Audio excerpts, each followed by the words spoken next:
Hello everybody, Josie here. So another slightly more specific, like I said, we've had horror. Now we're going to talk about vampires. Queer vampires. Again, not enough for queer vampires in fiction that I can find. And if you know any that I'm not listing, please tell me. Please recommend. But these are the ones that are kind of my favourite queer vamp books. I was going to say movies, books. So coming in at number 5 is The Beautiful by Renee Ahdieh. I really like this book. There is some mixed opinion on it. I think I've said this before, but I love the New Orleans setting. I love the kind of slightly more Anne Ricey kind of old band of vampires and society and that kind of thing. I loved a queer female vampire in this. There's this kind of queerness in it, which is obviously why it's on the list.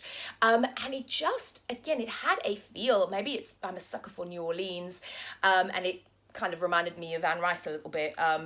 And that's why I love the book, and I really can't wait for the sequel. Next on my list is Carmila, the original lesbian vampire by Sheridan Le Fanu. Classic, very short. Definitely recommend reading the original. There was a wonderful web series based off this kind of modernized called Carmila. Really highly recommend watching that as well. I think there's a book tied into that web series as well, and a film. But the original is just a wonderful short gothic creepy vampire tale. I love it. At number 3 is Drawing Blood. This is Poppy Z. Bright. And this is going from the gothic and the old to the modern vampires.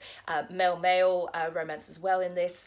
And it's 2 boys, and there is a lot of blood and vampiric going-ons here. Be warned.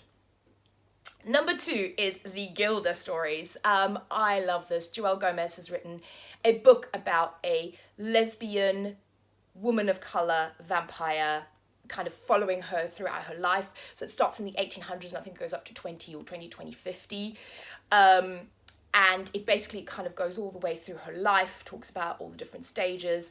It is most unlike Poppy Z. Bright, gentle. There's not a lot of blood and guts and gore and things like that, but it's really gorgeous and kind of human, which sounds weird when I'm talking about a vampire book, but it has a humanity to it, and it's really telling someone's life story.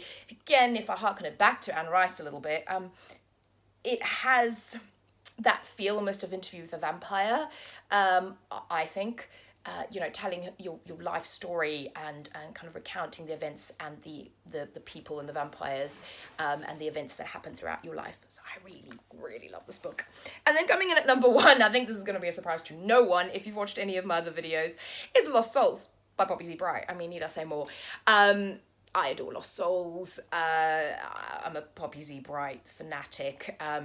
This again, New Orleans, just chartreuse-soaked goth 90s punk madness, lots of queerness, particularly male-male romance in this.